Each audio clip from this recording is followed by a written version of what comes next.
প্রত্যেক ব্যর্থতাতেই লুকিয়ে থাকে সাফল্যের বীজ। হেনরি ফোর্ড অশিক্ষিত এবং দরিদ্র, স্বপ্ন দেখতেন একটি অশ্ববিহীন বাহনের। তার সঙ্গে যেসব যন্ত্রপাতি ছিল তা নিয়েই কাজে নেমে গেলেন। কবে সুযোগ আসবে তার অপেক্ষা করলেন না। আর আজ তার স্বপ্নের সাফল্য গোটা পৃথিবী বাধা পড়েছে এক বন্ধনীতে। টমাস আলভা এডিসন একটি বাতির স্বপ্ন দেখতেন যা চলবে বিদ্যুতে। তিনি নিজের স্বপ্ন নিয়ে শুরু করে দিলেন কাজ, এবং 10,000 বারেরও বেশি ব্যর্থতা সত্ত্বেও তিনি ওই স্বপ্নের বাস্তবায়ন ঘটিয়েই তবেই বিরত হলেন। বাস্তববাদী স্বপ্নচারীরা কখনো হাল ছাড়েন না।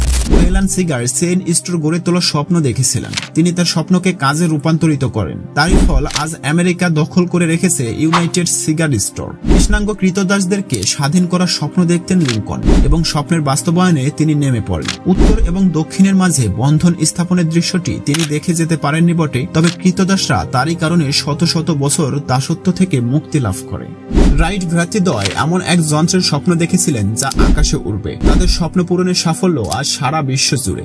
মার্কনি এমন একটি সিস্টেমের স্বপ্ন দেখেছিলেন যা ইথারের অধরা শক্তিকে ধরতে পারবে। তার স্বপ্ন বৃথা যায়নি। সারা পৃথিবীতে আজ রেডিও আছে।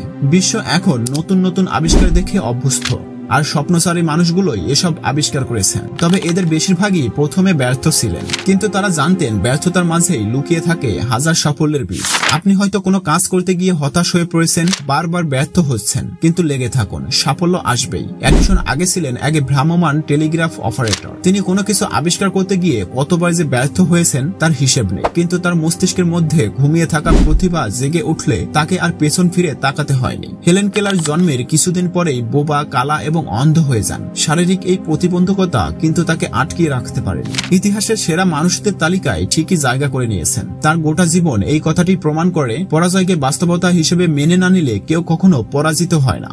বিটোফেন কানে শুনতে পেতেন না, মিল্টন চোখে দেখতেন না, অথচ এরাই সঙ্গীত, সাহিত্য ও কালজয়ী সৃষ্টি করে গেছেন। কোনো কিছু চাওয়া এবং সেটি পাবার জন্য প্রস্তুত থাকা দুটি ভিন্ন জিনিস। কেউ যদি বিশ্বাস না করে যে অমুক জিনিসটি আমাকে পেতে হবে, তাহলে তা পাবার জন্য সে প্রস্তুত হয় না।